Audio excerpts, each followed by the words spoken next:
Hi guys, thank you for stopping by. On this channel we talk about fragrances, and more fragrances. So in this video I will show the fragrance by Boadicea The Victorious. It's called Imperial. And let's start off with the design of the box itself. It's a black cardboard box, nothing too fancy. You have the logo of the fragrance brand and the name of the fragrance.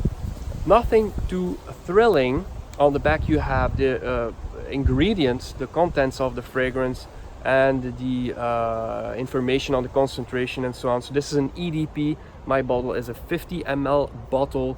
You also have a 100 ml bottle of this fragrance available. So when you open it up, this is what you get.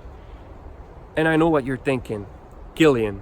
Buy Kilian fragrances. Like, the only difference is it opens up like this, and it doesn't really have that same level of bling, prestige, luxury to it. It's just a cardboard box, but it has the same velvety, fabric-like interior, coffin style, where the fragrance bottle sits. The bottle itself is a piece of art with every Boadicea box out there. As you can see, you know, not the best overall, but I don't really mind. I don't really display my boxes anyway, and it will suffice. But the beautiful bottle itself makes up for that quite simple box. As you can see, a nice crest that changes design with any other Boadicea The Victorious fragrance.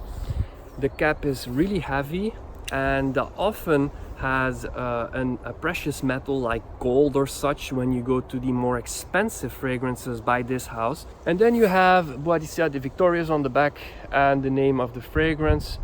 So this is a 50 ml bottle again, like I mentioned. Sprayer itself works really well.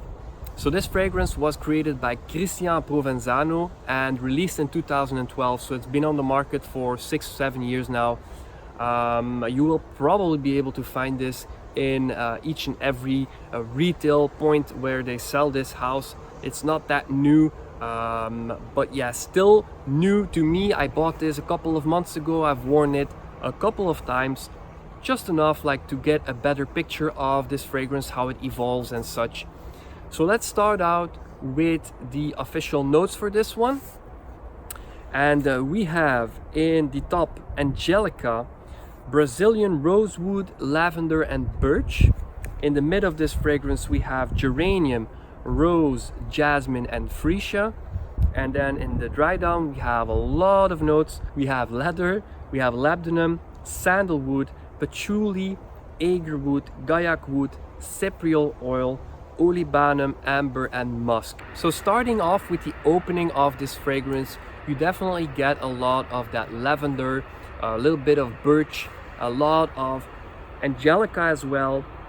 And the fragrance really feels like it will bring you some punch and interesting facets in the dry down, that's for sure. I mean, when it's opening, you can detect the quality, you can expect some good things to happen in the following hours. It's an agarwood heavy, core based centered fragrance that has a lot of supporting notes, but it's really woody.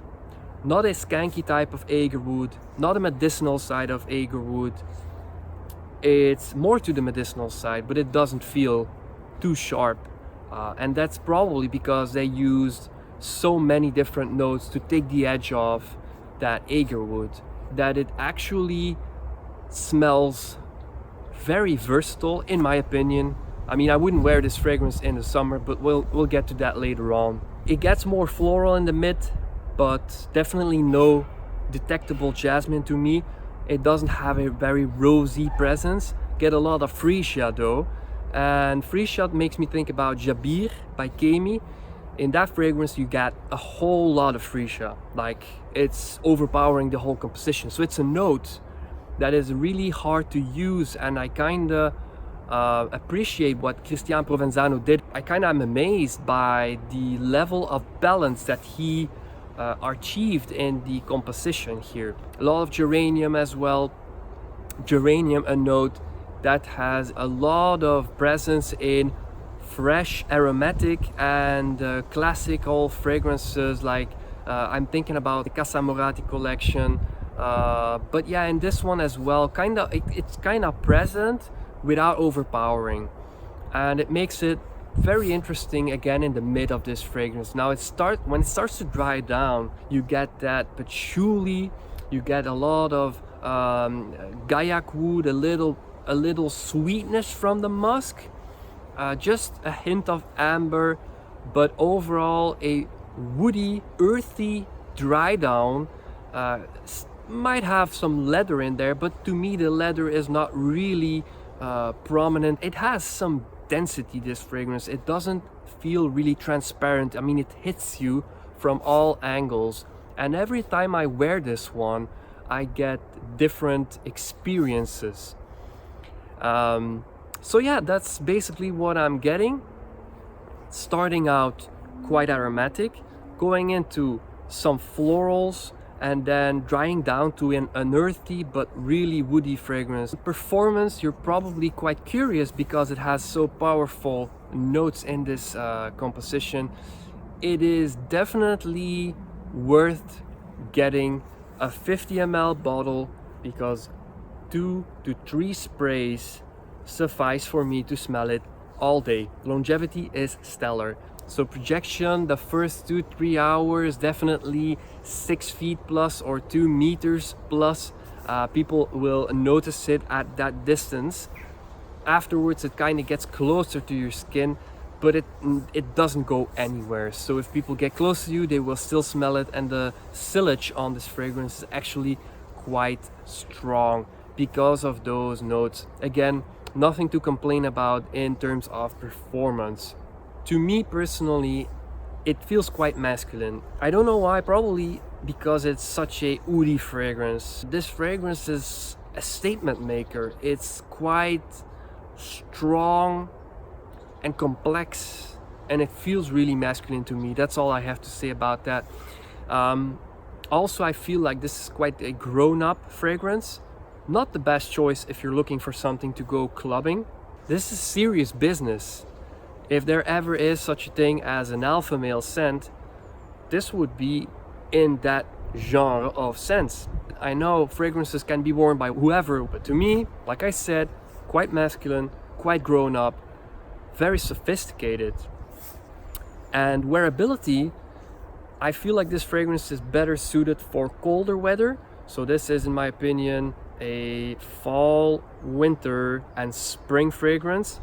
Not late spring, definitely not summer. There you have it, guys. I hope you enjoyed this review. If you have any questions about this fragrance, leave a comment down below. Thank you again for watching. I hope you have a great day, and I hope you will be returning to my channel in the near future. Don't forget to subscribe, like, put that bell notification on so you will be the first to know when I drop a new video. Take care and see you the next time. Peace.